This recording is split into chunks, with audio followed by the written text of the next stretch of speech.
אתם באות? זהו, התחלנו. תגיד לך שהשמן נשאר בגוף 5-6 שעות, ולוקח לו זמן. העישון הוא מיידי, אבל פחות זמן מחזיק. בית ספר קטן באשדוד, אמצע השבוע. עשרות הורים, מחנכים ומטפלים הגיעו במיוחד כדי לשמוע על הנפלאות הגלומות בשימוש בקנאביס. אני בנושא של קנאביס כצריכת פנאי, הוא לא מעניין אותי. אני חושבת שצריך להתנתק מהסיפור הזה ולהבין שמדובר, חוץ מזה שזה סם משנה תודעה במינונים ובזנים מסוימים, זה גם צמח מרפא מאוד מאוד פוטנטי. כן, זה לא הקהל שהייתם מצפים לפגוש באירוע כזה, אבל השמועה עשתה לה כנפיים והם כאן והם להוטים. כי מסתבר שמה שהקנאביס יכול לעשות לחיים של כמה מהנוכחים פה הוא לא פחות ממדהים. ולא, אין פה גרם של הגזמה. אני אימא של יובל, הוא בן 24, מגיל 12 קיבל תרופות. אני אוהבת את הבן שלי והוא מדהים. ואם היית אומר לי פעם שבגיל 16 אני אגיע למצב שהבן שלי מסתער עליי, לא הייתי מאמינה לך. זה האמת.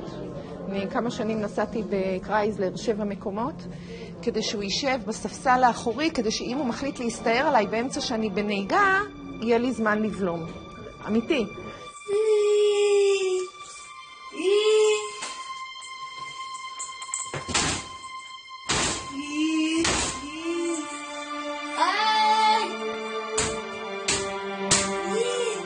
אלפי הורים לילדים אוטיסטים בישראל מכירים את הרגע הזה.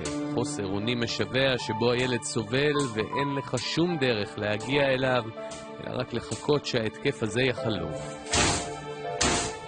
קודם כל, וכך נראה רש מאזור המרכז זמן קצר אחרי שהחל לקבל טיפול בקנאביס. אחר כך 9? לא, אחר כך 3. וכמו רש, יש כבר רבים אחרים. 4. הפסיק להסתער? אין התפרצויות. אתה לא חי בטירוף. אתה חי עם ילד שכן, הוא כבר בן 24, אתה יודע שהוא ילד עם מוגבלות, אבל עדיין האיכות חיים, תעזוב, הוא במצב שהוא יותר נחמד, יותר חייכן, יותר נינוח, יותר מבוסת. הערכה שלי זה שהילדים האלה חיים בחרדה מטורפת, כי העולם לא ברור להם, ויש משהו בקנאביס כנראה שמוריד את החרדה, אין לי הסברים למה. אביגיל דר הייתה בין הראשונים בישראל שניסו טיפול בשמן קנאביס על בנה האוטיסט. זה קרה לפני 2 כשהדרך להשיג את החומר הנחשף הייתה לא חוקית בעליל. הורים לילדים אוטיסטים הבריחו את החומר הזה מחול, כשכל הזמן כולם ידעו שיש ייצור מקומי והוא הרבה יותר בטוח לשימוש. כמו השמן הזה שמכינים בחברת תיקון עולם למשל. הוא מגיע ככה, זה בקבוק אחד. אז כמה טיפות כאלה הוא מקבל? אוריאל מקבל 3 טיפות ביום. אוריאלי, תגיד לי, אני רוצה לשאול אותך משהו. לא, רק תגיד לי מה היה כתוב פה. אתה רוצה לספר לי מה כתוב פה? לא.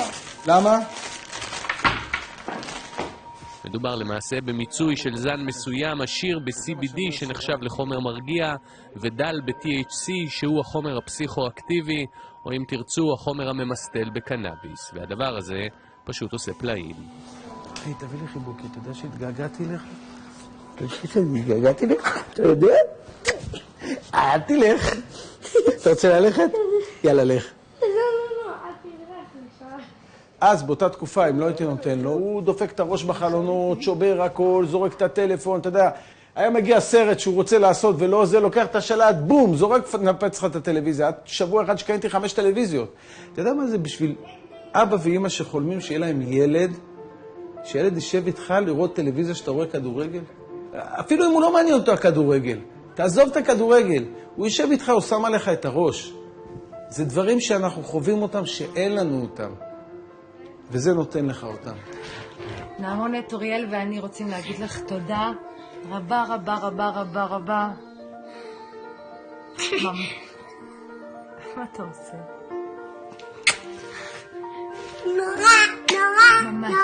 נורא. היה לי איזשהו טלפון מאוד מרגש מאמא שאמרה לי שזה, מה שזה עשה לבן שלה זה היה דבר מדהים. היא סיפרה שהוא, פעם ראשונה שהוא חיבק אותה. קרא לה אמא. דוקטור מיקי דור הוא היועץ הרפואי הראשי של היחידה לקנאביס רפואי במשרד הבריאות, הגוף שמספק רישיונות שימוש לחולים. מצד אחד אין ספור סיפורים על נפלאות הטיפול מגיעים אליו, מצד שני יש כאן אנומליה לא פשוטה. יש הרבה בורות. בורות מתחילה מחברים שלי הרופאים, שהם שמרנים, הם זהירים, יש שמרנות של מטופלים. לפעמים אנחנו מאשרים למטופל ואומרים, אתם השתגעתם, אני אקח סמים. יש הרבה חוסר ידע אצל מחוקקים ובמדיה. ובקרב הרשויות עצמם. אתה יודע, אנחנו במשטרה, אני יכול לספר לך שבשבוע שעבר נעצר אבא של ילדה אוטיסטית, שהזמין לה בדואר טיפות קנאביס בשביל לתת לה טיפול, והוא עוכב לחקירה. אז אנחנו נמצאים במין איזה אזור כזה שהוא לא לפה ולא לשם. מסכים? להיכנס לכאן? שלום. אני אתחיל להסביר, אנחנו רגילים. שגיא, מה שלומך? אוי! אני גם אתן לכם. וזה האיש שעיני כולם נשואות אליו. דוקטור עדי ערן נחשב לאחד המומחים המובילים בארץ בטיפול באוטיזם, ועורך כיום את המחקר הראשון בעולם שבוחן את השפעות הטיפול בקנאביס על אוטיסטים. אני אסביר לכם על המחקר, ואז אני גם אתן לכם את הטיפול. וזה שגיא, ילד מקסים שנרשם לניסוי, והטיפול בקנאביס הוא התקווה הגדולה ביותר שלו ושל הוריו כרגע, מסיבה אחת פשוטה. הטיפול התרופתי פשוט לא משפיע עליו. בבדיקות האלה אני אתן לכם טיפול ל3 חודשים, מזל שזה. הדברים לא הצליחו, אפילו בבית חולים שעשו לו בדיקה ראשונית, נתנו לו חומר הרדמה, שבכלל השפיע בצורה אחרת. ככה זה נראה בדיוק. מערבבים כמה פעמים, ככה, כדי שהריכוז יישאר אחיד. ממש טיפה אחת אם אפשר מתחת ללשון, אם לא אז על כפית. שוב צריך להבין שזה מחקר, זאת אומרת זה לא מוכח עדיין, כן? כמו תרופות. אנחנו נשמור שלא יעשה נזקים לעצמו. ואיזה ציפיות יש לך מהתהליך הזה? אני צריך להגיד שהיו לנו המון ציפיות, כי שגיא היה ילד שאמר המון מילים, כמעט כל החיות, הוא ידע סיפורים שלמים בעל פה. והייתה לו נסיגה מאוד חזקה, וכל הזמן הייתה לנו, בגלל שעוד חיינו בזיכרונות, אבל הנה הוא כן דיבר, והוא כן היה משחק עם ילדים אחרים. אני חושב ששנים חיינו בהרגשה שהוא עוד מעט הולכת להיות קפיצה. והיום זה פשוט הלך, והמילה האחרונה, אני חושב שממש לקראת הסוף, שראיתי שהוא מאבד מילים, אז ממש נכנסתי, זה היה שם המשפחה שלו. וממש כל בוקר הייתי עושה, איך קוראים לך?